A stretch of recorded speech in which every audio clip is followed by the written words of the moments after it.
আজকে আমাদের স্বরাষ্ট্রমন্ত্রী জনাব সালাউদ্দিন আহমেদের বক্তব্য শুনেছি।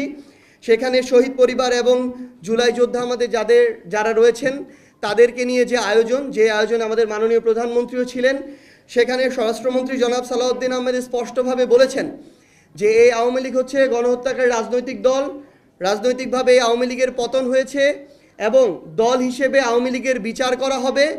আওয়ামী লীগের দাফন হয়েছে দিল্লিতে এবং এই আওয়ামী লীগ বাংলাদেশের রাজনীতিতে আর কোনোদিন ফিরে আসা সম্ভব নয়। আমরা চাই বিএনপির মুখপাত্র হিসেবে জনাব সালাউদ্দিন আহমেদ যেই বক্তব্য দিয়েছেন, এই বক্তব্য কথা এবং কাজে আমরা যেন এটার বাস্তবায়ন দেখতে পাই। আমরা ওই সকল গোপন এবং প্রকাশ্য এই খুনিদের দোসর এবং তাদের সহযোগীদের এখন পর্যন্ত বিচার নিশ্চিত করতে পারিনি। তাদের যদি বিচারের রায় হতো এবং এগুলোর যদি কার্যকারিতা থাকতো, তাহলে আজকে তারা কখনোই গর্ত থেকে মাঝে মাঝে উকি দিয়ে এই কথাগুলো বলার সাহস পেত না। ঠিক যেমনিভাবে আমরা মনে করি যে আমাদের ভাই শহীদ শরীফ ওসমান হাদি, তাকে দিনে দুপুরে প্রকাশ্যে হত্যা করা হলো, সব কিছুর ফুটেজ আছে, তার হত্যাকারীদেরকে ভারতে গ্রেফতার করা হলো, মাসের পর মাস চলে যাচ্ছে।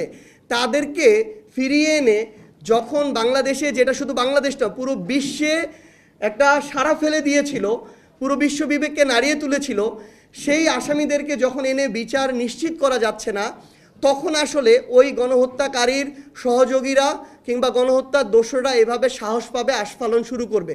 তো এই জন্য বিএনপিকে সরকার হিসেবে এই দায়িত্ব নিতে হবে যেন অতি দ্রুত আমাদের আন্তর্জাতিক অপরাধ ট্রাইব্যুনালের মাধ্যমে, আমাদের বিচার বিভাগের মাধ্যমে এই বিচারিক প্রক্রিয়াগুলো শেষ হয় এবং রায়ের পরে যেন অতি দ্রুত এগুলো কার্যকারিতা হয়। প্রথমত আমাদের গতবারের জুলাই পদযাত্রা আমাদের 3টি বিষয় ছিল: বিচার, সংস্কার এবং নতুন সংবিধান। তো সেখানে আমাদের এই যে বিচারিক প্রক্রিয়া, এই চলমান প্রক্রিয়াটি আমাদের কর্মসূচির প্রত্যেকটা বক্তব্যের অংশ এবং আমাদের রাজনৈতিক কর্মসূচির অংশ।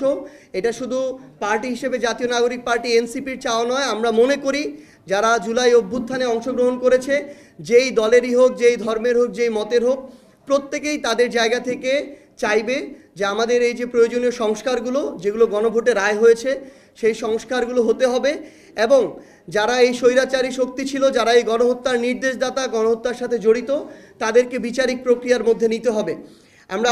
আমরা প্রত্যাশা করি গণঅভ্যুত্থানে অংশগ্রহণকারী রাজনৈতিক দল হিসেবে বিএনপির প্রত্যেকটি নেতাকর্মী তাদের অন্তরে এই চাওয়াটি ধারণ করে।